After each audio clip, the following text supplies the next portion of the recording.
Bonjour à tous, chères auditrices, chers auditeurs, chers tous. Vous écoutez un nouvel épisode de Tout et de Rien, l'émission qui vous parle de tout et surtout de rien. Et aujourd'hui, ce 10 juin 2023, nous avons parmi nous le retour de Seb pour son deuxième épisode de cette saison 4. Comment vas-tu, Seb, aujourd'hui? Hello, hello, et bah ça va très bien, je te remercie, très content d'être ici aujourd'hui. Eh ben écoute, moi j'en suis fort aise également, je suis très heureux de ta présence, mon cher Seb. Mais il n'y a pas que Seb avec nous autour de cette table virtuelle. Nous avons aussi Théo qui signe son grand retour après l'épisode spécial sur le Japon. Comment ça va, Théo? Salut, bah, ça va très bien, hein. Toujours un Ah, plaisir de venir dans eh ben oui. dans ton petit podcast. Eh ben, ça me fait Je suis ravi plaisir. d'être là. Eh ben, c'est super. Et on a avec nous aujourd'hui une nouvelle venue en la présence de Romane. Ça va, Romane? Contente d'être là? Première fois? Oui, première fois. Un tout peu stressée quand même, parce que c'est mon tout premier podcast. Donc voilà, Oh, mais j'espère que je vais pas dire trop de bêtises. De toute façon, les bêtises sont systématiquement coupées au montage si jamais tu considères que ce sont des bêtises. Donc On ne va donc t'inquiète jamais pas. entendre ma voix, donc. Ne t'en fais pas, Marc a l'habitude de couper beaucoup de choses au montage. Ok, et ben écoutez, ce que je vous propose, c'est qu'on commence tout de suite parce que je me suis dit que pour une fois, j'avais envie de parler d'un petit sujet d'actualité, si je puis dire, qui sera plus du tout une actualité pour les éditeurs puisque c'est une actualité du 10 juin et que cet épisode sera publié en juillet. Donc d'ici là, Internet sera passé à des tas d'autres choses. Vous pourrez nous dire dans les commentaires quel est le sujet du moment dans votre temporalité à vous, chers auditeurs. Et je voulais vous parler d'un sujet d'actualité qui est un peu lié à de l'historique, de la conservation, etc. À votre avis, de quoi est-ce que j'ai envie de vous parler? Monsieur Bricolage. Ouais, exactement. Voilà, les menhirs de Allez, les Karnak. menhirs. Les menhirs de Allez, Karnak. les sujets qui fâchent, allez, Et ça commence. Et c'est parti. Je me... Bon, je me disais que ça pourrait être intéressant pour une fois d'en parler parce que moi j'étais en vacances quand c'est tombé et je me suis un peu renseigné sur le sujet. Je me suis dit ça peut être intéressant d'en parler un petit peu. Alors d'abord je vais vous faire un petit résumé de tout ça. C'est une polémique qui a eu lieu, chères auditrices, chers auditeurs, si vous l'avez loupé, en juin, du coup, il y a quelques jours finalement, hein, en juin 2023, où c'est sorti, en fait, à Karnak, des minières ont été détruits pour y implanter un monsieur bricolage. Alors, est-ce que c'est vrai? Est-ce que c'est plus compliqué que ça? Eh ben, on va voir ça tout de suite. En fait, tout commence avec un billet d'un certain Christian Obels, qui est un archéologue amateur et qui bosse parfois avec la DRAC, hein, donc du coup les services qui s'occupent de l'archéologie dans les régions et qui en fait parle de menhirs qui auraient été détruits aux alentours de Karnak. Alors je précise bien aux alentours de Karnak parce que bien évidemment, comme Internet s'est enflammé et est parti en couille tout de suite, c'est pas les menhirs des alignements de Karnak qui sont en jeu, c'est un autre site archéologique entre guillemets qui est bien dans la même commune à Karnak. Donc on a tôt fait souvent de faire l'amalgame assez rapidement. En fait, d'après ce monsieur, ce coin-là, c'est une zone qui est référencée depuis 2015 sur la carte archéologique nationale et qui est inscrite sur la liste indicative des mégalithes de la commune, qui aurait dû être mis fin septembre au ministère de la Culture en vue d'une possible inscription au patrimoine mondial de l'UNESCO. Alors après renseignement, en réalité, c'est la plupart des menhirs de Bretagne qui vont être mis au patrimoine mondial de l'UNESCO. Donc est-ce que ceux-ci en font partie ou non? On verra ça. Sur le site, il y avait, d'après ce monsieur, 37 menhirs entre 50 cm et 1 mètre chacun. Je cite, le site du chemin de Montauban comprenait 2 files séquentes de petites stèles en granit se déployant chacune sur une cinquantaine de mètres de long. L'une était exactement dans sa place d'origine depuis 7000 ans. Petit menhir constituait sans doute l'un des ensembles de stèles les plus anciens de la commune de Karnak, 5480 à 5320 avant JC, soit la datation la plus haute obtenue pour un menhir dans l'ouest de la France. Voilà, les menhirs ont été détruits pour y implanter un monsieur bricolage, c'est ce que dit ce monsieur. Il ne reste rien du tout. Il y a 3 semaines, je suis passé en voiture et c'est là que j'ai vu que tout avait été détruit. Du jour au lendemain, des bulldozers étaient arrivés et c'était terminé. Le pire, c'est que le site aurait pu être préservé car il ne se trouvait pas sous le bâtiment qui est en train de se construire, mais derrière. Alors, qu'est-ce que vous en pensez de ça déjà? Enfoiré de capitaliste. Ouh. Bah non, il y a un peu de ça hein, quand même. Il y a Ouais. un petit peu ce côté où, comment dire, on permet la destruction. Alors, je crois que là où le monsieur bricolage a été construit, la zone n'était pas encore, le site n'était pas encore classé, Tout à fait. il me semble. On y reviendra, je vous laisse la réaction à chaud, on reviendra après pour Et le... il était pas encore classé et je crois qu'il avait été en grande partie fouillé. En tout cas, il était très bien connu. Le truc, c'est que même si le site il est connu par l'archéologie et même s'il n'est pas classé, ce n'est pas une raison en fait pour, je pense, autoriser à détruire ce genre de site pour construire un truc par-dessus pour des raisons économiques, tout bêtement parce que si on laisse faire ça pour un site non classé, après ça va être ah oui, mais c'est un site classé, mais on n'avait pas vu. Puis après, ça va être ah oui, mais c'est un site classé, mais intérêt économique. Et voilà. Ok, toi Roman, t'en penses quoi? Et puis après on passera à la suite. En fait, la première fois que je l'ai vu, je sais plus si c'était cette semaine ou alors fin de semaine dernière quand j'étais encore à Paris. Donc j'étais à fond dans mes visites culturelles, justement, je m'imprégnais à beaucoup d'histoires. Et quand j'ai vu cette annonce-là, je l'ai vue uniquement sur Instagram, sur le coup, je sais plus. J'étais révoltée. Je me suis dit encore, parce que à chaque fois, il se passe, il y a toujours des endroits culturels qui sont connus, reconnus, qu'on va détruire pour pouvoir placer comme disait Théo, un capitalisme par-dessus. Et que ça soit des lieux culturels ou alors juste des grands champs, la nature aussi s'en prend plein la tronche. Tout ça pour mettre des grosses usines, des gros bâtiments pour faire de l'argent. Et moi, c'est quelque chose qui me révolte. Et surtout, c'est un lieu qui est quand même super important d'après ce qu'on peut comprendre. Donc ça me paraît assez étrange. Et de ce que j'ai vu, il y avait une pétition qui était passée il y a déjà plusieurs mois pour justement arrêter les travaux, enfin éviter que les travaux soient faits, mais que ça n'avait pas porté et du coup la construction avait été autorisée. Quand j'avais découvert ça, pareil, un peu révolté par la nouvelle, du coup j'avais fouillé un petit peu ce que pouvaient écrire les médias, et notamment un article je sais plus quoi, je suis désolé pour eux, hein, mais je les ai lus, je les ai oubliés, qui racontait que justement il y avait quand même pas mal de nuances à rajouter à cette nouvelle, avec les soucis d'un côté où normalement un site archéologique, si tu l'endommages, tu es punissable par la loi, c'est-à-dire que tu peux encourir jusqu'à 7 ans prison, des dizaines de milliers d'euros d'amende. Et que de l'autre, la DRAC qui aurait autorisé ou je ne sais quoi. Mais je pense que tu vas nous éclairer de tes lumières, Mais Marc, bien sur sûr, cette affaire, voilà. car j'ai fait comme toi, j'ai fouillé un petit peu partout dans tous les sens. Et en fait, en gros, l'idée c'est que la DRAC, alors je précise pour les auditeurs, la DRAC c'est la Direction Régionale des Affaires Culturelles. Voilà, et généralement dans la DRAC il y a ce qu'on appelle les SRA, les services régionaux d'archéologie à l'intérieur. Donc, je reprends. Selon la DRAC, qui se fonde sur les rapports archéologiques qui ont été réalisés en 2015, les pierres dressées ne présentent pas de traces d'usure caractéristiques de leur implantation qui auraient été faites il y a des millénaires. Donc du coup, ça signifie que ce que l'archéologue amateur signifiait au début serait entre guillemets faux. Apparemment, d'après le rapport archéologique, que je rappelle, je n'ai pas lu, je ne suis pas allé faire un tour à la DRAC de Bretagne, d'après les archéologues de 2015, les pierres ont manifestement été déplacées pour construire un petit muret qui était autour. Et il ne s'agirait donc pas ici d'une file de menhir. Le deuxième point, par contre, c'est que, souvenez-vous, il y a 2 files de menhir, une première et une seconde. Et sur la seconde, l'interprétation serait un peu plus complexe d'après le rapport archéologique, parce que même si aucune fosse de calage n'a été mise au jour, les blocs sont néanmoins implantés plus profondément dans la terre, qui signifierait qu'ils sont potentiellement plus anciens. Et 4 d'entre eux présentent les marques d'une usure très longue. Toutefois, on ne peut pas dater un menhir comme ça de 7000 ans. En fait, il y a besoin de datation réelle, carbone 14 ou ce que vous voulez. Hein. Donc sans fouille réelle archéologique, il est impossible, à l'inverse de ce que prétend le monsieur du début, d'affirmer qu'il s'agit des menhirs les plus vieux de France du tout. On peut rajouter à ça que dire que ce sont des menhirs, d'ailleurs, est une hypothèse sans être, à ce stade, je cite, formellement établie. Bon.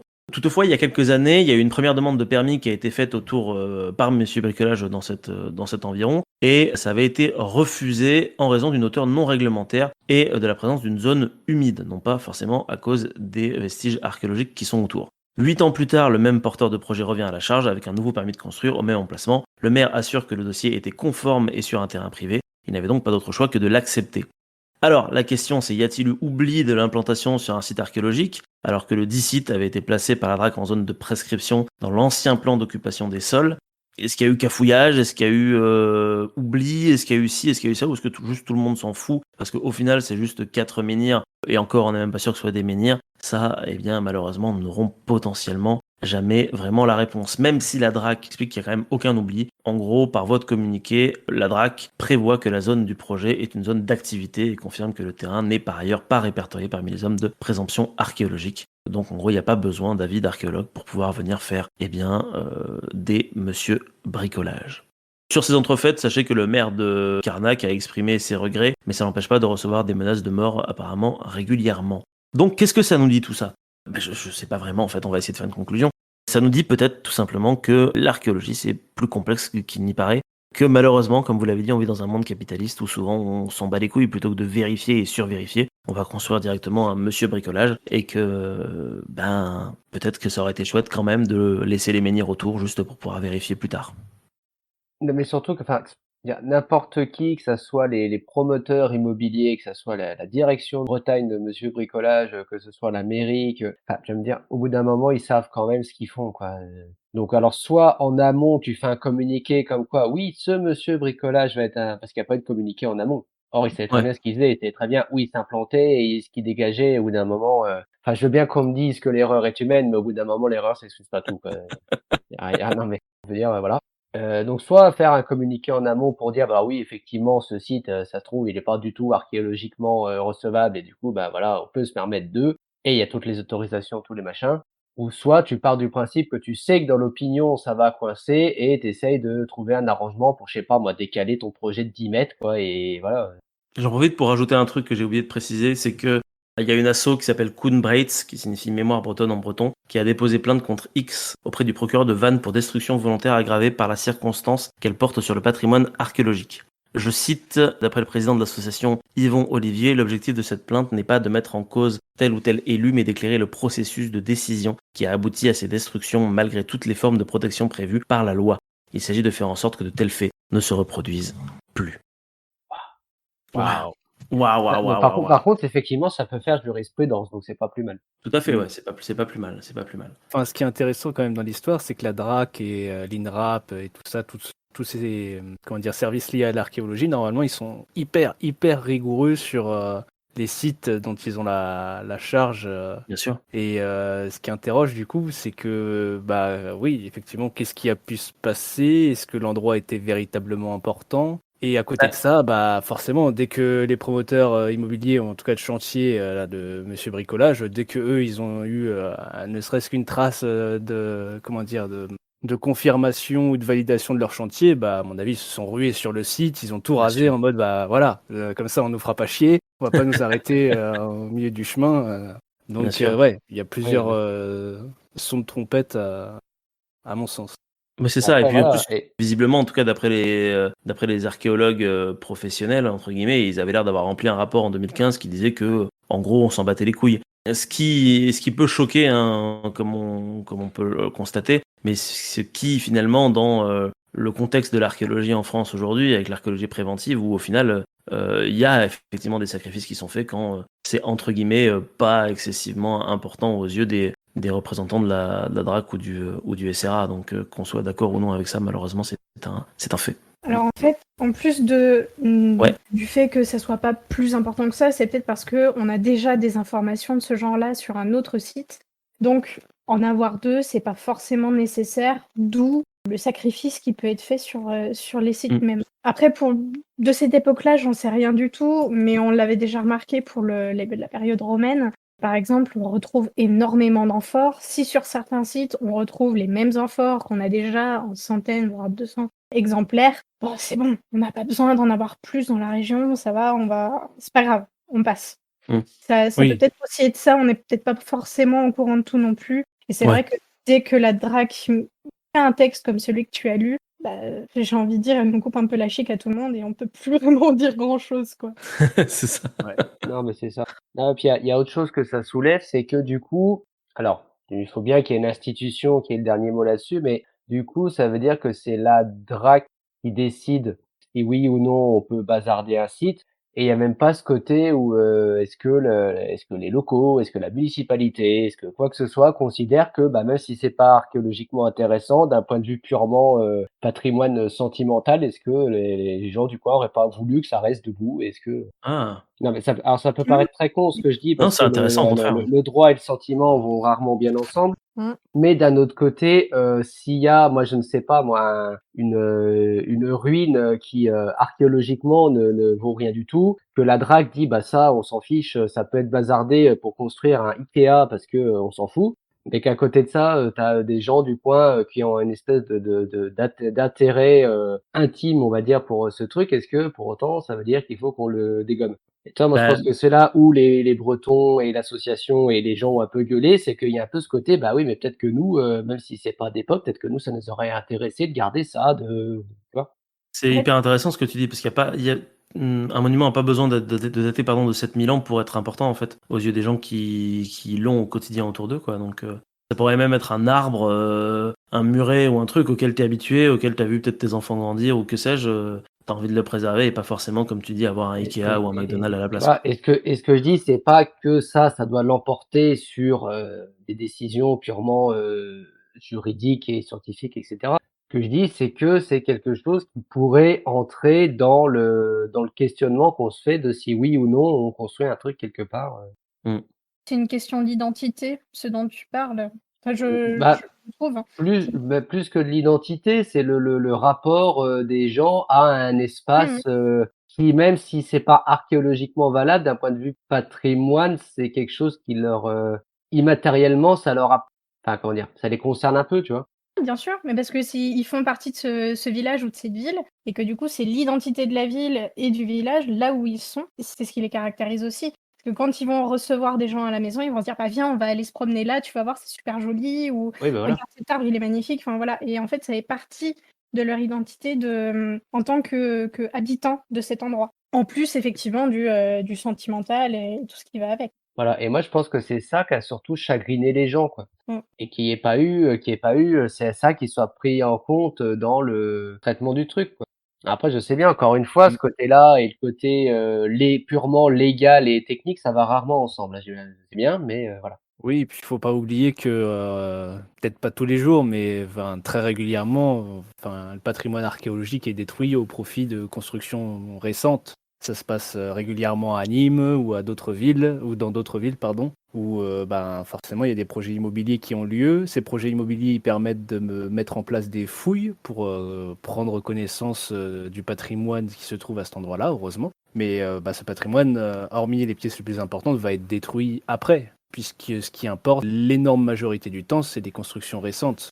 C'est-à-dire que la ville doit continuer de se construire, les besoins des habitants doivent continuer d'être remplis au détriment bah, du passé, forcément. Bien sûr. Oui, mais C'est après, la bah, c'est toujours pareil, mentalité et en même temps, faut on peut faire pas au cas par l'empêcher, cas. quoi.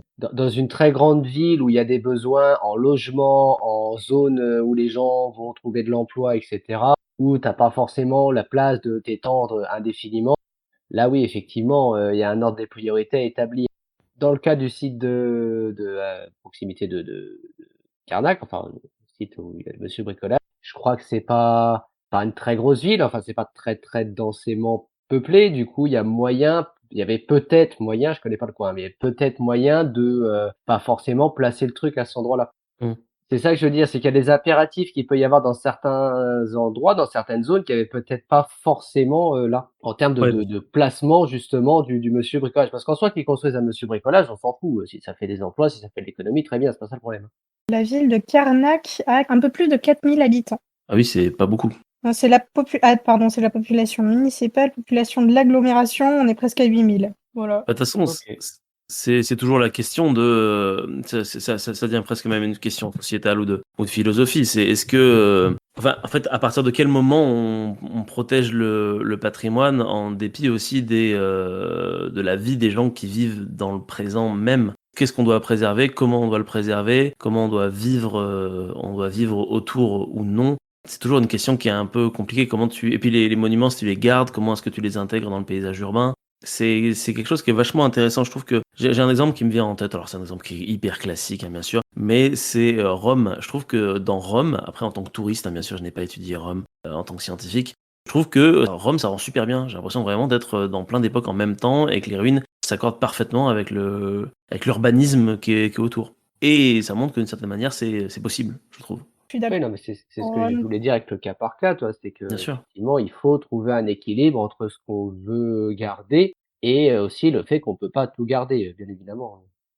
Écoutez, puisqu'on vient de parler de monuments historiques, de menhirs, etc., je vous propose qu'on laisse tomber un petit peu l'histoire de l'Europe et qu'on aille plutôt se concentrer autour d'une histoire d'un autre pays, d'un autre continent. Une histoire à la fois fictive peut-être, mais aussi quand même très largement inspirée d'une histoire vraie. Et je pense que c'est toi, Seb, qui va nous en parler. Sacrée transition. N'est-ce pas? Et oui, effectivement. Alors, je vais pas vraiment m'étendre sur le côté historique malgré tout, parce que je le connais assez peu, hein, donc éviter de dire des bêtises. Simplement, j'ai vu il y a pas longtemps un film que j'ai beaucoup aimé. Un film dont vous avez sans doute entendu parler parce qu'il a eu un petit succès critique sur Internet. Et ce film, c'est RRR ou RRR si on le prononce à la française. Donc RRR donc pour Rise, Roar, Revolt, donc s'élever, rugir et se révolter. Heureusement qu'on traduit pas nos titres en français parce que putain, la gueule du truc. Et donc qui est un film qui est sorti en 2022 d'un réalisateur indien qui s'appelle alors son nom c'est S.S. Rajamouli, que certains d'entre vous connaissent peut-être déjà, notamment ceux qui ont un compte Netflix parce que c'est celui qui a réalisé donc la légende de Bahubali partie 1 et 2. Donc deux films de 3 heures chacun qui racontent une grande épopée historico-mythologique comme le cinéma de Bollywood en a le secret. Et en fait, RRR, c'est un petit peu la même chose. Alors RRR est un peu plus... Non, d'ailleurs non, j'allais dire il est un peu plus historique que mythologique, mais en fait non, pas du tout, parce que il s'inspire de personnages réels, mais l'histoire qu'il raconte est complètement et volontairement mythifiée, si j'ose dire. C'est-à-dire qu'on a des personnages qui sont volontairement très iconiques, très caricaturaux, une histoire qui est extrêmement simple, mais en même temps, c'est le but voulu et, on va en discuter un petit peu plus tard, c'est vraiment très très maîtrisé dans ce film. Donc, RRR, ça raconte quoi? Eh bien, ça raconte en fait l'histoire de deux personnages qui s'appellent BM et Raju, dans un Inde plus ou moins fictif du tout début du XXe siècle. Et donc BM et Raju, qui sont-ils? Eh bien BM c'est un guerrier issu d'une tribu, d'un peuple qui vit un petit peu en autarcie, en fin fond de l'Inde et qui emmerde personne et qui demande rien à personne. Et nous avons également Raju, qui est un policier d'une très grande ville dont le nom n'est pas cité, d'Inde.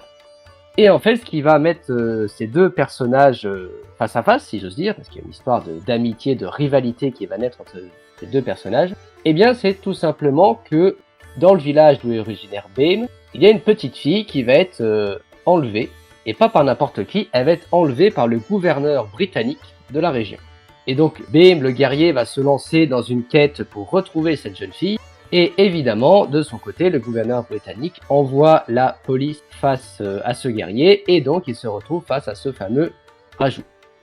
Et là, je peux difficilement continuer sans vous spoiler, parce que, comme je vous dis, cette histoire d'amitié et rivalité va être vraiment le cœur du film, et je ne peux pas vous en dire plus. Donc allez le voir, si vous voulez savoir la suite, c'est vachement bien. Et alors, il faut savoir que ce film, c'est un film qui est ouvertement ultra nationaliste. C'est-à-dire que l'Inde, vous le savez tous, a un passé colonial avec l'ancien empire de Grande-Bretagne assez tumultueux, on va dire. D'ailleurs, les rapports entre l'Inde actuelle et le Royaume-Uni sont encore à l'heure actuelle en cours d'amélioration, on va dire, mais ça n'a pas été franchement des très grands copains entre la décolonisation, on va dire, l'abandon de la colonie indienne et l'époque actuelle. Et donc c'est un film ultra nationaliste qui en gros est assez manichéen. C'est-à-dire qu'on a les gentils indiens qui tatanent la gueule de méchants britanniques. Mais malgré tout, ça reste un film qui est vraiment excellent, même si on sait un petit peu ça, parce que en fait c'est un blockbuster, c'est un film d'action, hyper manichéen, hyper iconique encore une fois, mais il le fait vraiment excellemment bien. Et en fait, c'est là qu'est toute la qualité du film, c'est que S.S. Rajamouli maîtrise vraiment sa manière de faire son film. D'accord, donc il y a déjà tout d'un point de vue purement visuel, il y a tout un travail sur les scènes d'action, sur les chorégraphies de combat, mais aussi les chorégraphies de danse, parce qu'évidemment c'est un film indien. Qui dit film indien dit que sans aucune raison apparente, nos personnages vont se mettre à chanter et à danser à peu près tous les quarts d'heure. Et on a une photographie qui est vraiment spectaculaire, avec une colorimétrie, un jeu d'ombre et de lumière, avec aussi tout un tas de scènes qui ont un rapport avec l'eau et le feu qui représentent et qui iconisent encore plus chacun des deux personnages, donc Bame et Raju. Et surtout, malgré toute la démesure que peut avoir ce film, parce qu'encore une fois, le cinéma indien, les blockbusters indiens de Bollywood notamment, c'est des films qui sont à fond dans la démesure. Mais d'une part, c'est aussi ce qui fait tout le charme de ce cinéma. C'est-à-dire que le cinéma indien, il peut avoir comme ça l'air un petit peu ridicule. On peut facilement se moquer de leurs films. Mais si on se prête au jeu et qu'on se laisse un petit peu embarquer dans ces films, en fait, on se rend compte que c'est hyper prenant. Et qu'en fait, malgré tout, les Indiens, ils savent faire des films qui vous racontent une histoire et qui vous emmènent avec eux et qui vous transportent vraiment un petit peu sans que vous vous rendiez compte. C'est-à-dire qu'au début, vous rigolez et puis à la fin, vous êtes vraiment à fond dans le film. Et ce film-là, c'est vraiment un cas d'école de ce qui se fait, je pense, de mieux dans ce milieu-là. C'est-à-dire que l'amitié ou les rivalités entre les personnages, elles sont, on les voit arriver à des kilomètres, elles pourraient être ultra clichés, mais ça fonctionne, ça marche. Les scènes de danse, moi je me suis surpris à être complètement dans le rythme et à kiffer ce que je voyais parce que c'est vraiment exceptionnellement bien chorégraphié, bien rythmé, que ça s'inscrit dans le récit sans aucun problème. Et alors surtout, moi ce qui m'a vraiment fasciné dans ce film, c'est que contrairement à un blockbuster américain qui va mélanger l'action, l'humour, les romances, mais où des fois c'est fait de manière un peu grossière, je sais pas si vous voyez ce que je veux dire. Et c'est un peu grossier, c'est un peu les deux pieds dedans. Je pense notamment à certains films Marvel. Alors, pas que je sois anti-Marvel, hein, attention, hein, mais voilà, juste voilà, il faut abondamment appeler un chat un chat. Il y a dans les blockbusters américains récents et notamment dans les Marvel ce côté très rentre-dedans, très on arrive avec nos gros souliers, on te fait de l'humour bien lourd et des grosses scènes d'action bien baveuses, etc., etc. Et là où dans le film de Rajamouli, dans RRR, je trouve qu'il y a une certaine subtilité qui se dégage. Alors je saurais pas dire si c'est dans le jeu d'acteur, si c'est parce que le montage est vraiment très maîtrisé, ou si c'est parce que on a un réalisateur qui sait aller chercher ce que le cinéma doit faire, donc susciter l'émotion esthétique. Mais en tout cas, il y a vraiment quelque chose d'extrêmement subtil qui se dégage des grosses scènes d'action où, je vous donne un exemple. Vous avez Raju qui saute d'un pont depuis un cheval et qui va réussir avec une lance à incendie à rattraper une fillette qui tombe dans le vide depuis à peu près un quart d'heure le temps que le mec se décide à mettre en place son truc. mais malgré tout, il y a une poésie, il y a un charme, il y a un truc de fou qui se dégage de ces scènes et on est vraiment content que Raju il ait réussi à rattraper la gamine et on est vraiment content que voilà.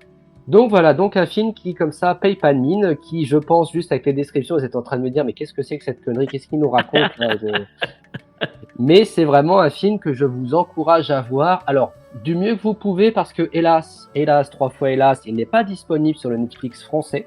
Moi j'ai eu la chance de le voir en Belgique en fait pendant mes nombreux week-ends passés à Bruxelles. Mais malgré tout, si vous avez un moyen ou un autre, clin d'œil, de le voir ce film, je vous encourage vivement à vous accorder 3h15, oui c'est un film indien, 3h15 de votre temps pour voir RRR parce que c'est super.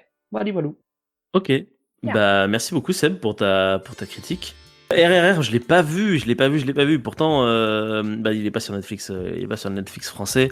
J'ai vu la légende de Bahubali, on en parlera peut-être après. Non, j'ai vu la moitié de la légende de Bahubali, le premier film. On en parlera peut-être après si jamais vous en avez envie. Bahubali a des longueurs et des baisses de rythme que n'a pas RRR. Que n'a pas RRR. RRR, je sais que il y a quelqu'un que moi je suis beaucoup, c'est Karim Debache. Karim Debache l'a énormément apprécié, visiblement. Oui. Il a dit à tout le monde d'aller le voir. Apparemment, il y avait une forme de naïveté bienvenue dans un monde occidental cynique. Donc du coup, c'est ça. Pour le coup, ce film, c'est vraiment c'est un feel-good movie presque. C'est vraiment moi, je suis ressorti de mon visionnage du film, j'étais content de vivre. Quoi. Ouais. C'est vraiment ce bien. Et vous l'avez vu, Théo et Roman, ce film ? Pas du tout. Pas du tout. Vous en avez entendu parler ou pas ? Pas du tout. Non plus. Désolé. Non, c'est pas grave. Mais c'est pas grave. Mais c'est aussi pour ça que j'en parle, c'est parce que j'espère que des gens se laisseront tenter. Alors après, vous n'êtes pas obligé d'aimer, hein. Et si vous n'aimez pas, je suis désolé. Mais en tout cas, laissez-vous au moins tenter par ce genre de film, sachant que pour le coup, c'est un film indien où les 3 heures passent bien. Parce que les films indiens où les 3 heures, c'est long, hein, vraiment. Ouais, justement, la légende de Bahubali, on a eu un petit peu de mal à le terminer, et puis au bout d'un moment, la personne avec qui je l'ai regardé a carrément voulu couper parce que voilà. Mais moi, je l'ai pas repris derrière, et c'est vrai que, en fait, En tout cas, sur ce film-là, t'hésites entre la gêne, le rire, le waouh, mais c'est incroyablement stylé. Il y a un peu tout à la fois, et du coup, c'est vrai que c'est une autre culture, quoi. En fait, c'est pas quelque Non, chose à mais c'est laquelle exactement ça. Alors, mon esprit est habitué, sentiment quoi. le sentiment de gêne risque aussi de vous gagner par moment sur RRR. Ça, faut être honnête. Il y a quelques fois où on rit, mais on rit parce que on sait pas trop ce qu'on est en train de regarder. Malgré tout, pris dans l'ensemble, ça a un petit côté, t'as pris ton kiff. Alors certes, il y a des Ouais. fois c'était un peu nanar, certes, il y a des fois tu te dis putain, si je dis à quelqu'un que j'ai regardé ça, il va me dire pourquoi. Mais il y a un peu ce côté plaisir coupable qui ressort aussi du visionnage, donc voilà, faut vraiment accepter le fait que Ouais, okidoki. Bah, merci beaucoup, le Seb, prochain pour coup, ta- je vous parle d'un film d'auteur français si vous voulez pour contrebalancer. Bah, tu nous as déjà parlé de. Comment il s'appelait déjà De Bruno Dumont. De Eh Bruno ben, Dumont, tu nous vous n'avez avais toujours déjà pas parlé été voir les en. films de Bruno Dumont, allez les voir des films de Bruno Dumont, arrêtez de faire des trucs qui servent à rien, là, comme je sais pas, voir des amis et allez voir le film de Bruno Dumont. Eh ben, merci beaucoup, du coup, Seb, pour ta petite chronique sur RRR ou RRR, comme on le dit dans la langue de Shakespeare. Est-ce que vous avez des idées de sujets, Théo et Roman, ou non? Ouais. Sinon, vous inquiétez pas, j'ai un petit jeu. Moi, j'en ai un Ah. d'idée de sujet, mais on peut faire le jeu avant de repartir dans les débats, si On vous voulez. peut faire le jeu avant de repartir dans les débats et on carrément. terminera par un débat. Ça me semble Allez, excellent. Allez, faisons ça. jeu. Alors, ouais. Le jeu en question, c'est un jeu auquel, Seb, je crois que tu as déjà joué une fois. Il y a longtemps, je l'ai fait jouer qu'une seule fois, ce jeu, alors que pourtant il est extraordinaire parce qu'il nécessite aucune préparation. C'est le Waouh. jeu du pourquoi avec plein de points d'interrogation. Oui. Eh oui, eh oui, oui. Alors, le jeu du pourquoi, Roman et Théo, et les auditeurs et auditrices qui nous écoutent, il consiste en la chose suivante. En gros, l'idée, c'est qu'il y en a un d'entre nous qui va poser une question. Genre, par exemple, pourquoi on dit rentrer au bercail? Et l'idée, c'est de le poser avec une voix un peu d'enfant. Et les autres vont devoir tenter d'expliquer, comme s'ils étaient des adultes qui parlaient à un enfant, sachant que l'enfant, lui, va pouvoir relancer à chaque fois en disant à nouveau pourquoi. Et du coup, les adultes vont s'enfoncer petit à petit dans des explications sans forcément connaître réellement la réponse. Voilà. Waouh. Est-ce que ça vous tente? Allez, Pour- let's pour C'est ce le jeu faire, de- je c'est le suis... jeu de l'absurde. Hein, Exactement. Mais en vrai, on apprend des trucs quand même. Pour ce faire, je suis allé donc sur pourquoi.com, comme toujours. Je vous mets l'adresse dans la salle de pause. Vous pouvez aller voir tout de suite. Hop, tac. J'envoie directement. Donc, pour les auditeurs, c'est pourquoi.com. C'est un site où on pose des questions. Et bien sûr, il y a des gens qui y répondent après, derrière, pour de vrai. Et nous, derrière, on ira voir la réponse. Je vais commencer et après, vous pourrez en faire une si vous voulez derrière. Vous êtes prêts? J'aime bien quand tu chuchotes comme ça. C'est vrai, t'aimes bien quand je fais de la Ouais, ASMR. c'est cool. Je peux aussi gratter mon micro, du coup. Hein. Enfin bref. Waouh, faut mettre une chaussette dessus. Ça va devenir gênant. Pourquoi l'eau, elle éteint le feu? C'est qui se Attends, lance? déjà, de base, je sais même pas comment je répondrai à ça. Ouais, je Je sais même pas par quel angle attaquer la question. Tu vois. Ouais. Eh bien, c'est simple, gamin. C'est tout simplement parce que l'eau étant froide et le feu étant chaud, eh bien, cela crée une extinction du feu. Voilà. Mais pourquoi l'eau est froide? L'eau est froide parce que c'est de l'eau. J'ai presque envie de surenchérir avec une voix de gamin aussi en Vas-y. Mais pourquoi ça marche avec de l'eau chaude aussi alors? Ah. Eh ben, tout simplement parce que l'eau va rompre en fait le lien entre le combustible et les flammes. C'est quoi Pourquoi elles auront le lien? Parce que comme elle recouvre, c'est un peu comme si tu mettais... J'y arrive plus, aidez-moi. Eh ben, en fait, c'est parce que l'eau, non, j'allais dire une connerie. Non, je vais pas le dire. Pourquoi t'allais dire une connerie? Ouais, parce que j'allais dire que ça permettait de couper le lien avec l'oxygène, sauf que tu vas me répondre, oui, mais dans l'eau, c'est de l'oxygène, mais c'est l'H2O et on va pas s'en sortir. Donc, non, c'est rien. Mais pourquoi on va pas s'en sortir, Seb? Parce qu'on va pas s'en sortir, moi. Pardon, Timmy, on va pas s'en sortir, Timmy, c'est foutu. Putain. Pauvre Timmy. Vous Oh, il y a- voulez vous arrêter là sur l'eau? Pas les réponses, voilà.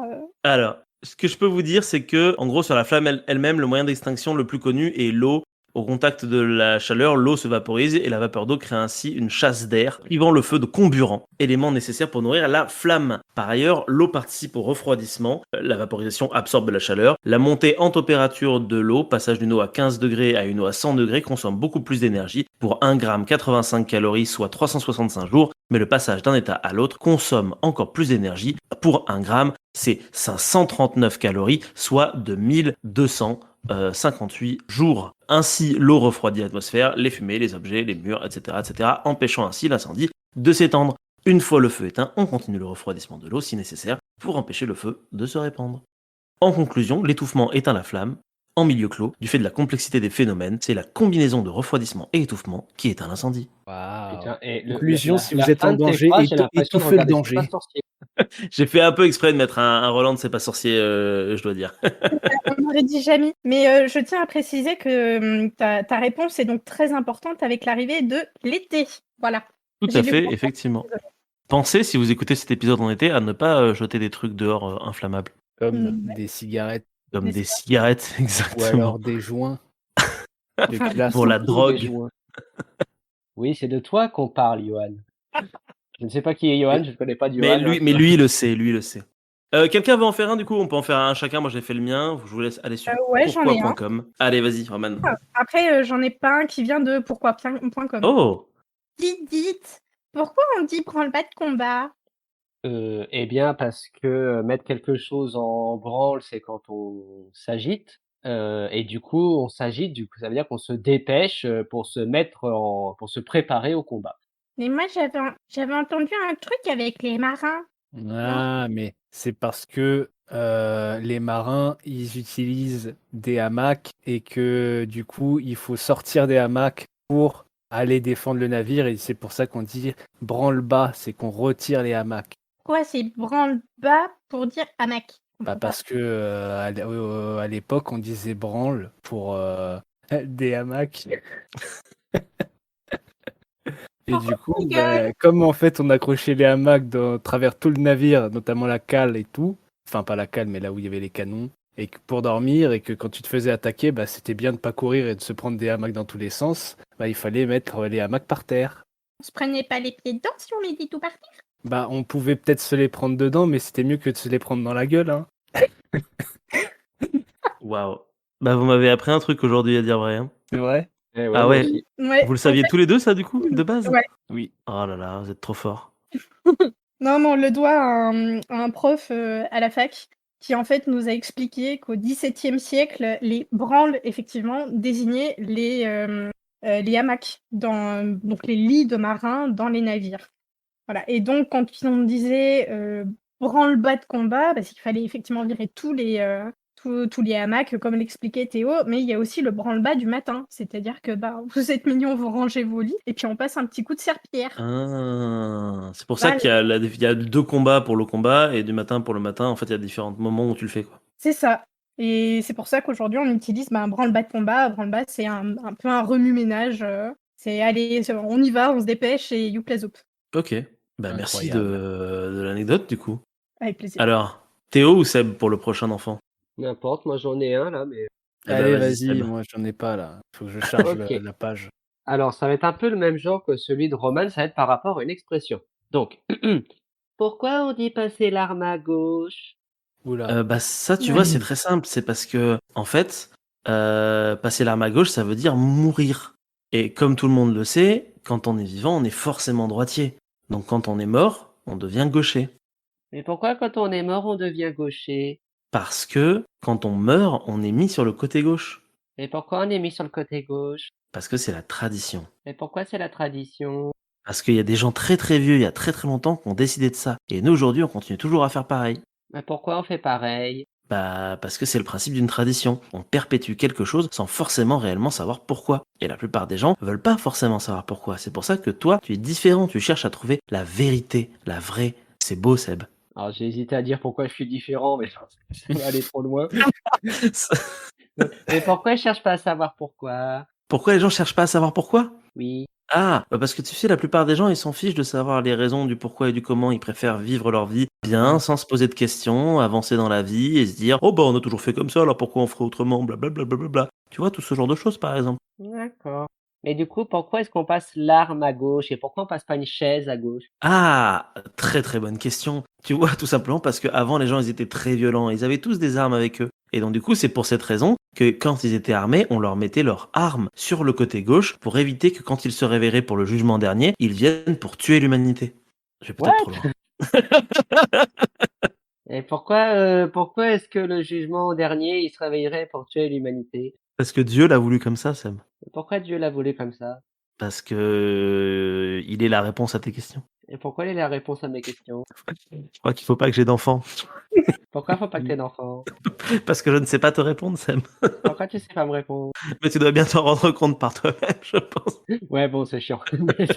Non, vraiment, je suis allé en impro, je ne sais rien du tout de cette. Mais c'est pas parce qu'ils devaient mettre leur fusil à gauche pour faire des trucs avec la main droite, parce qu'à la base, ils se battent avec la main... Enfin, ils se battent. Je pense qu'il y a un truc comme ça en Alors, il y a vrai. un peu de ça, La ouais, main ouais, droite, ouais, mais ouais. du coup, ils tenaient les fusils de la main droite, et donc du coup, quand on met l'arme sur dans sa main gauche, c'est qu'on doit faire un autre truc avec sa main droite. Il y Ouais, a pas... alors c'est exactement ça. Il y a une des Euh, explications, en fait, c'est exactement ça, parce que normalement, on tient son arme, notamment son fusil, d'une certaine manière. D'ailleurs, l'expression vient du XVIIIe siècle, apparemment. Donc, époque où les armées européennes sont presque toutes équipées d'armes à feu, hein. Alors, on utilise encore l'arme blanche, hein, dans certaines situations, mais enfin, les combattants à pied sont pratiquement tous passés à l'arme à feu. Et donc effectivement, comme tu dis Roman, il y a, en fait, il y a une situation qui fait qu'on ne tient pas son arme pour combattre, mais qu'on la tient de la main gauche. Et justement, bah, à ton avis ou à votre avis, Marc ou Théo, c'est quelle situation? Qu'on passe l'arme à gauche? Ouais, et qui de fait, on devient en fait vulnérable. Et c'est pour Ah, mais c'est ça viendrait de quand là. c'est pendant les guerres modernes, napoléoniennes et tout, on tient le fusil à gauche parce que le bras droit c'est pour plus pratique pour recharger, etc. C'est exactement ça. En fait, quand Oh. on passe l'arme à gauche au départ, à l'époque napoléonienne, c'est pour recharger. Mais évidemment, le rechargement de l'arme, c'est une vulnérabilité. Et donc, c'était le moment où on avait le plus de chances de mourir parce que l'adversaire en profitait pour envoyer une salve. Ok, waouh. Et donc, passer l'arme à gauche, en fait, au départ, ce serait pas l'expression qui veut dire mourir, mais ce serait l'expression qui veut dire bah, danger de mort. Par la suite, ce serait devenu mourir. Ok, c'est vachement Alors, il y a une intéressant. deuxième explication, Ouais. qui est peut-être liée à la première ou peut-être pas du tout, je n'en sais rien, mais en tout cas, lors des funérailles avec les horreurs militaires, il y a également un geste que font les soldats en signe de respect et de deuil, c'est de passer leur arme dans la main gauche avec le canon vers le sol. Mais oui. Et donc, le fait de passer l'arme à gauche, c'est à la fois, donc sur le champ de bataille, c'est une vulnérabilité, et en dehors du champ de bataille, c'est un symbole militaire, alors soit de respect. Je sais aussi que dans certains cas, notamment au Japon, le fait de tenir son épée dans la main droite, pour le coup, de changer de main pour son katana, ça veut dire qu'on n'est pas là en signe hostile, mais au contraire qu'on est là en signe passif, on va dire, non hostile. Mais bon, là, je dirais. Mais donc voilà, ça vient de là. Ça vient du fait de Ok. tenir son fusil de l'autre main, soit lors des deuils, soit parce qu'on va recharger, du coup, on est vulnérable. On parle pas forcément de rien, en fait, sur ce podcast. On apprend plein de choses. Et Bah oui, on oui, apprend c'est plein de trucs. incroyable. Dingue. Et du coup, Théo, tu es le dernier à ne pas être encore passé. Quelle est ta Oui. question? Préparez-vous. Déjà prendre la voix d'un enfant, attendez. Alors, pourquoi le E de C'est de- femme se prononce A? Parce qu'il y a deux M et que ça ça modifie la prononciation. Et pourquoi de M ça change la prononciation? C'est une règle français d'orthographe. Voilà, c'est comme ça que ça marche. C'est tout. Bah oui, mais pourquoi on a décidé ça? Parce que sans doute que feum ou femme c'était moche et que femme ça sonnait mieux à l'oreille. Mhm. Mais pourquoi on a décidé ça? Parce que moi, ce que je comprends pas, c'est par exemple parallèle. Bah ça change pas la prononciation. Il y a deux L pourtant. Mais parce qu'il y a déjà un A avant. Bah oui, mais pourquoi un E devient A et pourquoi un A devient pas E? Parce qu'il faut pas mélanger les torchons et les serviettes. Moi non plus, faut pas que j'ai d'enfants, en fait. Hein. Je crois. Moi, j'ose rien dire. Attends, mais j'essaie de trouver une explication convaincante. J'essaye. Non, mais parce qu'encore une fois, ils se sont rendus compte que fun ou c'était moche et que du coup, femme c'était plus joli et parce que ce sont des hommes qui sont à l'Académie française et que c'est eux qui décident qu'est-ce qui est joli, qu'est-ce qui est pas joli et du coup voilà. Et pourquoi c'est des vieux connards qui décident ce qui est joli ou pas? Et ça, c'est une très bonne question, Timmy. On se la pose encore aujourd'hui, figure-toi. Je pense que d'ailleurs, tu peux changer les choses. Moi, je peux changer les choses? J'ai l'impression de parler à Dobby. Mais oui. C'est un peu ça. Et coucou. Prends cette chaussette, Dobby, il va faire la révolution. Dobby coup, est un être libre. Du coup, maintenant, on veut savoir pourquoi Alors, on dit pas fum. tenez-vous bien à vos qui se trouvent à côté de vous. Ok. Ok. Donc, Ma table basse. pourquoi le E de femme se prononce-t-il A? Il faut savoir que la langue française possède de nombreuses subtilités qu'il n'est pas toujours facile de comprendre. Prenons l'exemple du mot femme, dont le premier E se prononce A. Cela peut sembler tout à fait illogique, et pourtant c'est pour une bonne raison. Si l'on prend le mot femelle, on voit bien que toutes les lettres sont formulées correctement. Aucune n'a l'air de se transformer en une autre.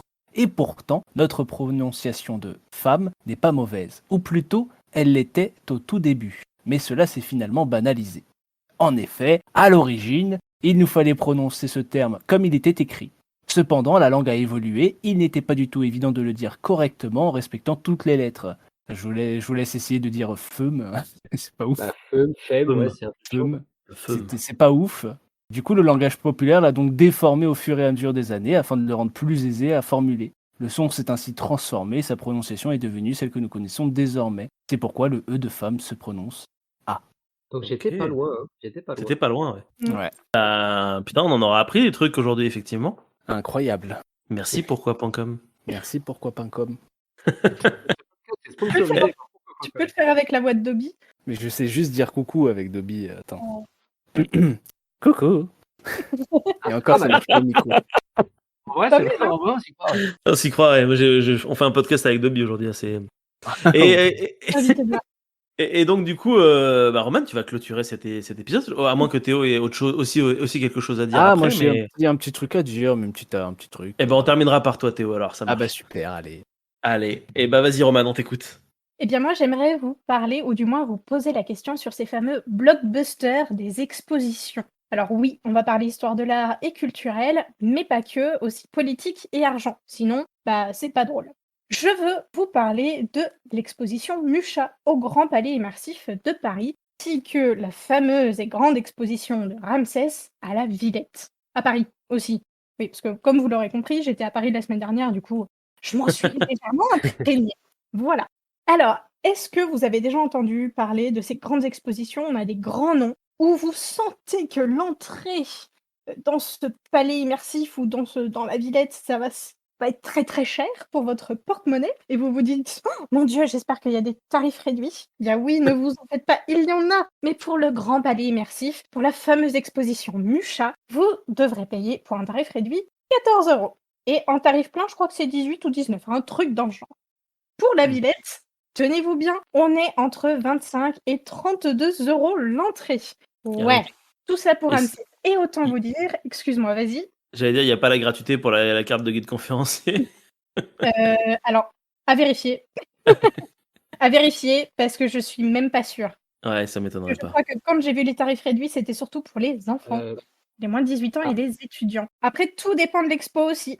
Là où je travaille, on a en fait une carte, alors ce qu'on appelle entre nous une carte culture, mais en fait c'est une carte donc qu'on possède en tant qu'établissement. Ah ouais. On sait que notamment à la Villette, alors pas toutes les expos effectivement, mais ça donne une entrée gratuite à la Villette pour certaines expos. Notamment, on a un collègue qui s'en est servi pour aller voir l'expo sur Tim Burton. Je le jalouse. J'ai voulu y aller et il y avait plus de place. Dégoûté. Oh. Oh là, par contre, pour les Villette, j'y serais bien allée. Pas pour Ramsès, mais alors pour Tim Burton, ok.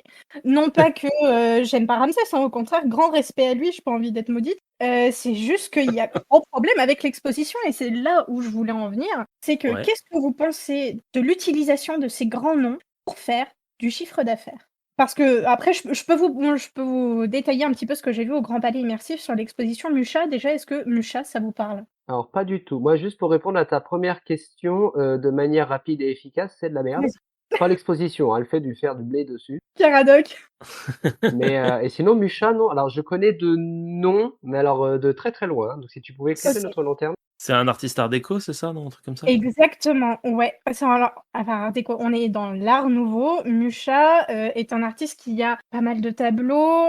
J'essaye de me reprendre un petit peu sur mes notes qui sont dans ma tête. Il est né fin 19e siècle, enfin du moins bien 19e siècle, et il est mort la première année de la Seconde Guerre mondiale, donc en 1939. Je crois d'ailleurs qu'il avait été enfermé pour je sais plus trop quoi et qu'il est mort là-dedans alors qu'il était tout à fait innocent. Enfin. Ok. Donc, il a été professeur d'art tchécoslovaque, puisque monsieur est tchèque. Il est né, enfin, il est mort à Prague. Il est né où? Je ne sais plus.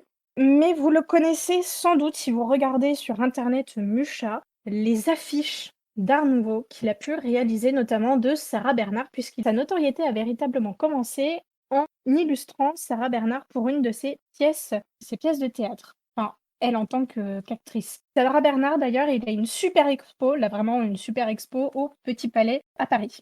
Ok. Donc Ouais, je n'hésitez pas vois à du aller coup, ouais. regarder sur voilà, et en fait visuellement, ça en général, ça vous parle. C'est quelque chose qui est assez, c'est un artiste qui a été très repris. Bah, par exemple, Arcane. Vous voyez la série Arcane sur, Netflix? Que je n'ai Ouais. absolument pas regardée, mais ça, pour le coup, je l'ai appris dans l'expo. J'avoue, il faut vraiment que je la regarde parce que j'arrête pas d'en entendre parler, mais Arcane reprend certaines illustrations de Musha dans cet animé. Voilà. Ah ouais? Il faudra oui, donc du D'accord. coup, c'est à Je partir vais de aller ce voir. moment-là où je me suis dit: «Ah, mais il faut aller voir», ouais, carrément. Alors je sais pas où, je sais pas quand, je sais pas si c'est Ah beaucoup, oui, si bah oui. c'est un petit peu, Ok. si ce sont que des petits détails, je sais pas, peut-être que c'est un détail d'une enseigne ou que sais-je qu'on peut voir dans Arcane, j'en sais rien. Vraiment, ça va être le petit jeu, voilà. Si vous voulez regarder pour la prochaine fois, vous regardez Arcane et vous voyez les inspirations de Musha. Enfin, pour en revenir à cette fameuse expo, moi, c'était mon premier jour sur Paris, donc j'étais trop contente d'aller à une exposition. C'était incroyable, j'avais envie d'en mettre plein les yeux, quoi. Clairement, Musha, ça me donc je suis rentrée, bon déjà 14 balles l'entrée, mais tu te dis que ça va être chouette. En fait, c'est très petit. La première salle est une pièce immersive. Est-ce que vous êtes déjà allés aux Guerrières de Lumière? Ça vous parle ou Pas pas? du tout, non. Du tout. Ou alors les ateliers de lumière, je crois, à Paris. En fait, il y a plein. On va parler de Klimt, on va parler de Van Gogh, et en fait, il va y avoir des films qui vont reprendre des œuvres des artistes et qui vont les faire bouger. Donc, vous imaginez un ciel de Van Gogh qui bouge. Voilà, Oui. c'est clair, c'est quand même ça. C'est beau. Bon. Sauf qu'on commence à voir ça un petit peu de partout. Et du coup, quand vous en avez déjà vu une fois, 2 fois, 3 fois, la quatrième, ça devient chiant. Même si c'est un artiste différent, hein. Mais voilà, la manière de faire est toujours la même, mais c'est juste mon opinion. Donc, on arrive dans cette grande pièce immersive. C'est un grand pan de mur où on a les œuvres de Musha qui sont en train de passer en vidéo. Donc, avec plein de trucs qui passent dans tous les coins. Enfin, c'est super joli, hein, je ne remets pas ça en cause, c'est super joli. On apprend quelques petits trucs parce qu'il y a des textes qui sont écrits, qui s'affichent sur quelques secondes, qui ensuite s'effacent, etc. Donc si on a envie de lire, on lit. Si on n'a pas envie de lire, ben, on regarde ce qui se passe sur l'écran. Donc on voit les œuvres qui bougent. Donc c'est très intéressant. L'avantage, c'est qu'on n'a pas la nuque qui est en train de se casser. On est couché au sol sur des matelas, sur des gros coussins. Ça sonne plutôt bien pour une première pièce. Et puis, on reste une bonne demi-heure quand même là-dedans. Ensuite, on va dans un petit couloir. On a la chronologie de Musha, donc sa vie du début à la fin. On a sur des tablettes sur le côté droit du mur 3 passages de la vidéo qu'on vient de voir. Si jamais ça nous a saoulé d'être dans la pièce immersive, on passe à côté et puis on regarde des petits détails. Continue et on va se retrouver dans des escaliers, on monte, on va dans une autre pièce, là aussi qui est immersive, donc il y a des escaliers. Mais sur ces escaliers, on a un grand écran aussi, enfin du moins une projection, où là on a Sarah Bernhardt qui est là, la fameuse actrice dont je vous ai parlé tout à l'heure. Donc c'est juste un personnage comme ça qui bouge, qui est en habit, qui est en train de faire sa scène de théâtre avec tout le décor derrière de Musha, donc un décor d'affiche, hein, pas le décor de la pièce de théâtre. Donc ça, on se dit, bah, pourquoi pas? Mais là, par contre, on n'apprend absolument rien. Vraiment, c'est juste beau à voir. Mais on n'apprend rien. Et derrière ça, on a un pan de mur avec 3 tablettes pour illustrer notre Musha. C'est-à-dire qu'on va illustrer l'affiche qu'on veut et on se l'envoie par mail. On a envie de dire, ça passe bien pour les enfants, puis en fait, ça passe très bien pour les adultes aussi parce que, c'était un mercredi après-midi, il y avait aucun mini-grumeau dans la pièce, il y avait que des adultes et voilà, il y a quelqu'un qui a ah oui, parce qu'il y avait pas de couleur de peau qu'on pouvait mettre sur les femmes des affiches, qu'on pouvait créer, de la main de Musha. Donc du coup, j'ai un couple à côté de moi qui ont fait une nana avec, la peau bleue et c'était: «Oh regarde, j'ai un Musha Daft Punk!» Voilà, c'était rigolo. Heu Ensuite, on a une pièce qui se voudrait immersive d'atelier de Musha. En fait, ce sont deux ou trois grandes photographies qui sont imprimées sur les murs avec un petit texte qui te dit, bah voilà, on est dans un atelier, imaginez l'odeur de telle huile, telle peinture, enfin voilà, donc pourquoi pas, très bien. Et encore une fois, une vidéo. Et là, ça m'a tellement gavée que, parce que j'en pouvais plus des vidéos, j'en avais déjà regardé beaucoup, je suis passée. Voilà. Donc je ne sais pas de quoi parle cette vidéo, elle est très rapide, c'est tout ce que je sais. Ce que je sais aussi, c'est qu'il y avait personne dans cette pièce, il y avait du monde ailleurs, mais pas dans cette pièce. C'est vrai qu'elle est un petit peu sur le côté. Si on fait pas gaffe, on la voit pas. Et ensuite vient la dernière grande pièce où on est, qui est en fait une sorte de mezzanine à la toute première pièce immersive, où on a des grandes affiches de Musha. En fait, vous imaginez des toiles, c'est du tissu Ouais. qui est pendu. Mais il n'y a pas que du Musha, il y a toutes les inspirations des autres artistes à partir de Musha. Donc, on a des mangas, on a des comics, on a plein de trucs en fait dans ce genre-là. Donc, c'est super intéressant parce qu'on parle de cette inspiration que Musha a donnée pour d'autres artistes, mais ça s'arrête là. Et en fait, quand on se dit qu'on va voir une expo Musha, bah, moi, je m'attendais quand même à avoir des originaux, et pas du tout. Et en fait, c'est assez petit. Si j'avais pas mis autant de temps à regarder la vidéo de la pièce immersive, parce que franchement, les gens, ils restent pas une demi-heure. Enfin, Ouais. il y en a qui vont peut-être rester une demi-heure, mais j'ai vu quand même beaucoup de personnes tourner, donc qui n'ont pas regardé la vidéo entière. Si j'étais pas restée sur mon téléphone à prendre pas mal de vidéos pour mon compte Instagram de la Minute Histoire de l'Art et à envoyer des 12 000 messages à ma frangine qui adore Musha, je pense que je serais partie beaucoup plus vite que ça. Et pourtant, je suis vraiment une petite fourmi dans les musées, c'est-à-dire que je mets vraiment énormément de temps à faire des trucs. Donc voilà, c'est quand même petit, il y a aucun original, on est vraiment sur du tout numérique. C'est un grand nom qui te donne envie de venir et qui finalement, bah, tu en ressors. Bon, t'es quand même content parce que, bah, moi j'étais contente parce que c'était le premier jour sur Paris et je me disais, ah, ça c'est le début d'une grande histoire d'aventure culturelle à Nîmes. Yes! Voilà, j'étais un peu motivée. Mais du coup, t'as un peu faim et tu dis, oh, c'est pas juste. C'est pas juste parce que c'était que du numérique. Et étant médiatrice culturelle, c'est sympa le numérique, mais pas du tout numérique. Bon, voilà. Donc je Ouais. voulais savoir ce que vous en pensez. C'était un peu long comme description, je suis désolée. Non, t'inquiète, du tout. Ok. Donc voilà, j'aimerais bien savoir ce que vous en pensiez, sachant aussi que Ramsès de l'exposition La Villette a eu une sacrée claque de la part du Journal des Arts, qui est pas allé de main morte.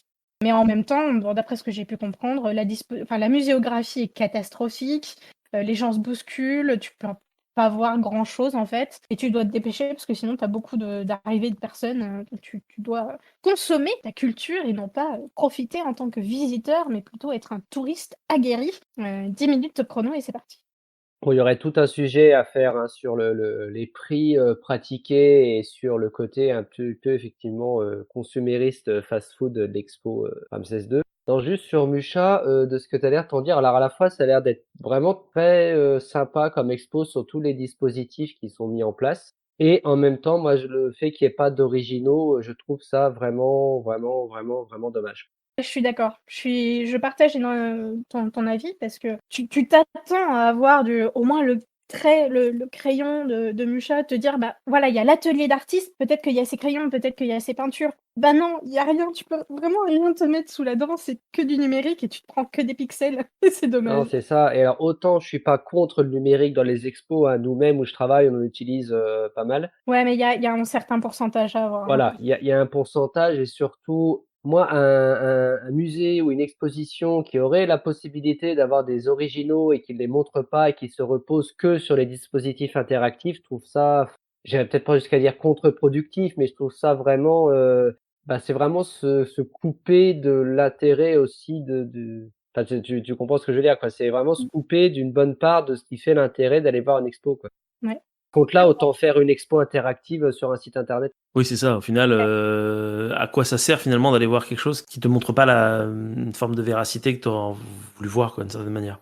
Après, je dis pas, ça a l'air vraiment ludique, interactif, intéressant, ça, il y a pas de Ouais. problème, Et mais après justement, tu vois, je me permets, hein, si ça avait pas été cher, ça aurait été intéressant d'avoir ça pour faire connaître l'artiste aux yeux du grand public sans forcément avoir à présenter des originaux. Mais là, il y a un tel décalage entre le prix que tu payes et ce que tu décris de l'exposition qui fait que tu te demandes bien pourquoi l'exposition existe en fait, à part surfer comme tu disais sur un grand nom finalement d'une époque quoi. Si ça avait été un prix bas, t'aurais pu te dire ok oui c'est normal, c'est fait pour les scolaires, les gens qui connaissent pas, on fait connaître comme ça après la personne, on cultive finalement la population, mais là t'as juste l'impression que c'est fait pour gagner de l'argent. Après, l'expo sur Ramsès II, je sais pas. Moi, je vous avoue que si j'avais pu aller la voir, je pense que je serais allé la voir. Je sais que mon père allait la voir, il a bien aimé. Donc, bon, pourquoi pas. Mais Après, c'est vrai que oui, quand même c'est très assez critique, dommage. hein.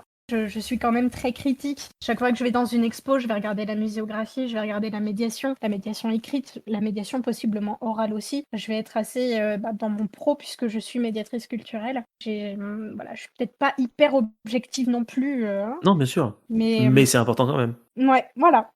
Théo, Théo, est-ce que tu as Théo quelque chose d'or. sur le sujet? Mais en fait, non, c'est juste que j'ai réalisé que cet épisode sortait en juillet et du coup, ça ne sert à rien ce que je vais dire. C'est pour toi. Ce que tu vas dire tout à l'heure. Je vais les- Ah, du coup, c'était le silence du moment de réalisation de ça ne sert à rien. Non, mais si, ça sera anachronique, mais c'est pas grave. Mais C'est C'est pas non, grave si c'est anachronique, je Théo. vais évoquer les journées de l'archéologie Ah oui, qui mais arrivent alors, la semaine prochaine, est-ce mais du coup, quand vous est-ce que je écouterez peux ça, faire ça une fera un conclusion? mois que ce sera Mais passé. je crois que elle voulait savoir ton point de vue sur ce qu'elle disait, il me semble. Ah oui, mais moi, depuis tout à l'heure, je suis dépité, alors Si, mais tu pourras demander ce qu'ils en ont pensé des ouais, journées d'archéologie. Voilà. super. Du coup, vas-y, repose ta question, excuse-moi. Non, mais qu'est-ce que tu en penses de ces blockbusters d'exposition? Pas grand-chose. Il est dépité.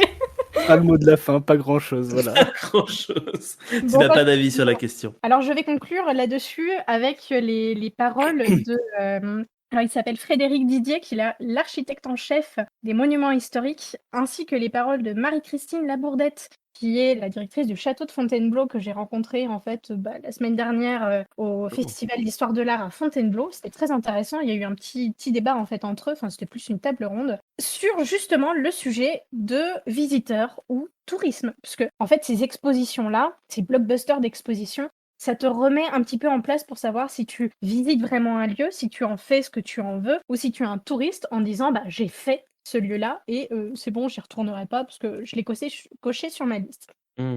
Marie-Christine Labourdette a dit visiteur ou touriste, qui êtes-vous? Et c'est effectivement la question que j'ai envie de poser à vous et à tous les auditeurs et auditrices, sachant que ces blockbusters d'exposition, il y a aussi un but, et ce but est économique. Et Frédéric Didier disait effectivement que la culture a aussi besoin d'une économie. Et conclusion, et je sens que mon ton n'était pas assez bas pour terminer, mais c'était la fin. Pas grave, la magie du montage La magie saura. du montage va Ouais, faire voilà. Donc, visiteur exactement. ou touriste, qui êtes-vous? Ben, Tout dépend.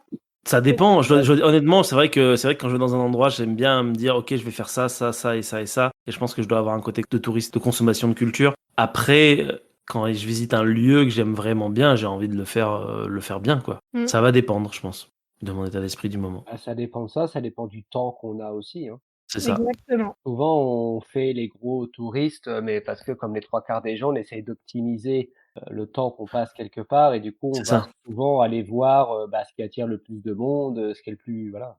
Alors, je suis d'accord, mais d'un autre côté, j'ai envie de rebondir dessus. Est-ce que Ouais. du coup, tu vas le faire vite parce que voilà, tu sais que dans 2 heures, ça va fermer, ou je sais pas, mettons dans une demi-heure, ça va fermer, faut que tu te bouges de le faire. Est-ce que tu vas te dire, bah, c'est bon, je l'ai fait, j'y retourne pas, ou est-ce que tu vas dire, bon, je suis pas restée hyper longtemps, j'ai pas fait du lieu ce dont je voulais du lieu, je vais revenir, même si c'est pas maintenant, ça sera dans 2 ans, 5 ans, 3 mois, mais je vais revenir. Et dans quel état d'esprit tu vas être? Hmm. Après non, je suis plus dans le fait où je vais revenir. Ouais, Voilà, pareil. Je te ça, voilà, j'ai un ça c'est exemple très concret, justement. hein, l'année dernière, j'ai été à Nîmes avec ma copine. On Ouais. n'a pas fait le musée de la Romanité, mais Oh. j'ai envie de retourner, de parcourir ce musée en long, en large, en travers, et Mm. d'y Ouais. passer toute une journée s'il faut et Voilà. Ouais, l'exemple C'est que j'ai, juste- c'est le Louvre, hein, personnellement. Après, bon, j'étais étudiant à l'époque, donc c'était plus simple, mais quand j'allais sur Paris, à l'époque où j'étais étudiant, déjà c'était gratuit. Et puis surtout, j'y allais régulièrement pour tout voir. Essayer de voir les moindres recoins, quoi. Donc, ouais, oui, il y a un peu de ça. Donc, l'attitude du visiteur. Mes félicitations, très cher. Oh. Après, tu vois, par exemple, si je vais à l'étranger, l'exemple que j'ai en tête, c'est l'année dernière, je suis allé au Danemark. C'est Ouais. vrai que par contre, j'étais là qu'une semaine. Je savais que j'y retournerais probablement pas avant longtemps, voire jamais. Donc j'ai eu plus une attitude de touriste pour consommer un maximum de trucs. Donc là, on en revient effectivement à tout dépend de où tu es, ce que tu vas faire, C'est tes ça. projets aussi. Mais en même temps, est-ce que tu as l'impression de cocher des cases en te disant bah, c'est bon, je l'ai fait, j'y retournerai pas Bah, écoute, à dire vrai, pour être très très franc, et si jamais elle écoute cet épisode, Normalement. elle pourra mettre un commentaire, mais j'ai emmené ma copine sous la neige pour aller voir la petite sirène parce que j'avais envie de cocher la case. J'ai vu la petite sirène et en plus c'était sous la neige, donc c'était encore plus classe. C'est Donc mignon. oui, j'ai un côté parfois impulsif. Il faisait très froid. Je regrette. Mais pas vraiment non plus. Je suis quand même content. Ouais, mais Est-ce on que a tu le droit feras de donc une cocher critique des de ce cases. film? De la petite sirène, non, de la petite sirène, pas le film, Oui. la statue de la petite sirène, pardon. Ah Parce oui. qu'à Copenhague, tu as la statue de la vraie petite sirène, et en fait, elle est dans un coin de la ville, au fin fond du trou du cul, elle fait 1 mètre, elle est au milieu de la mer, mais moi j'étais à 40 minutes ou 45 minutes à pied, et en fait, quand on a commencé à y aller, il commençait à neiger, et au lieu d'aller se réfugier dans un bar, j'ai continué l'aventure pour aller voir la petite sirène, parce que mon but c'était de voir la petite sirène, et voilà. Oui, non, mais ça encore, ça va. C'est bon. Je Tu ne sais la pas. vois, quoi, je veux dire, tu la vois rapidement, t'es pas obligé de rester 3 heures devant non plus, sauf si tu l'aimes beaucoup. Mais Ah non, je l'ai vu, j'ai pris en photo, et bah, c'est ce que je dis, c'est qu'il y a un côté un peu compulsif, quoi. Je l'ai vu, j'ai pris la photo, je me suis dit, cool, on a vu la photo sur la neige, et puis j'ai vu que ma copine était complètement morte de froid, et qu'elle n'arrivait plus à aligner 2 mots, et ce depuis un quart d'heure, et là je me suis dit, ah merde, quand même, peut-être que j'ai abusé, quoi. Elle était devenue bleue. Pas loin. Waouh. Non, mais c'était pour la bonne cause, alors tout va C'est bien. C'est pour la beau qu'elle bonne. t'ait suivi malgré tout. C'est beau qu'elle soit toujours là. Ouais. Qu'elle soit pas partie. Merci beaucoup. Bah, merci à toi surtout de ta participation. On a quelqu'un d'autre qui veut participer et dire quelque chose, mais peut-être que ce sera un peu anachronique. À moins, si tu le souhaites, que j'essaie de le greffer à un épisode qui sort dans une semaine ou 2 semaines. Qu'as-tu à nous dire, Théo, sur les journées archéologiques? Ah, mais tu veux quand même que j'en parle? Bah oui. Bah, je sais pas, qu'est-ce que tu avais à dire dessus? Moi, ça Bah m'intrigue. rien, du coup. juste que voilà, le week-end prochain c'était les journées Ah, tu voulais juste dire archéologiques, et voilà, c'est tout. C'était pour faire un lien avec ce qu'on a dit au début, mais bon, ça ne sert à rien. Donc Ah t'es oui, du coup, voilà. dépité oui. depuis 1h30 parce que tu te dis putain, du coup ça va sortir le 10 juillet, allez aux journées de l'archéologie, sauf que ce sera d'accord. Voilà, donc ça ne sert à rien, je préfère ne rien dire et rester dans mon seum. Je comprends, désolé. Bon, bah écoutez, moi, j'aimerais vous remercier pour votre présence à tous les trois sur ce plateau virtuel, sur ce Discord. Ça m'a fait super plaisir de faire ça en votre compagnie. Ça faisait longtemps que j'avais pas enregistré un épisode. Mais Ça faisait longtemps moi que ça non plus, quand t'as dit saison 4 tout à l'heure, j'ai fait ah oui putain, c'est déjà la saison 4. Et oui, non, mais toi, Seb, tu as été dans l'épisode 4 de cette saison 4. Donc, à savoir, il y a un petit bout de temps. C'était, Oui, attends, oui, oui. j'ai des notes, hein. C'était en novembre, Oui, c'est ça, de quoi j'avais parlé, je sais même plus.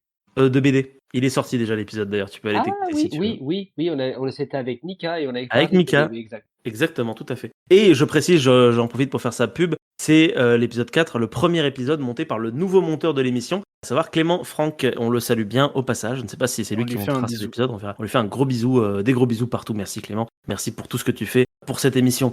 Merci du coup Théo, merci Roman, merci Seb, merci chez vous, chères auditrices, chers auditeurs.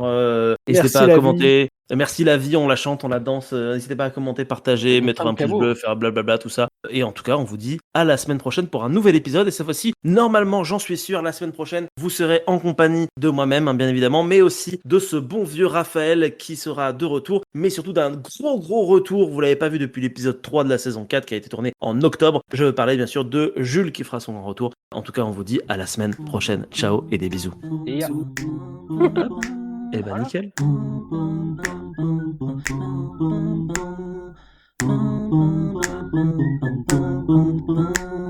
Je me permets de juste faire une micro-pause pour faire ça. Ne vous inquiétez pas, quelqu'un va parler, mais c'est juste un robot. Oh, c'est Nono. Now recording. Ah, j'ai oublié de le mettre et au cas où il me faut mon backup quand même. il y a un petit côté bande d'arcade qui prend le pouvoir, c'est assez. Oui, Alors, j'aime beaucoup ce nounours.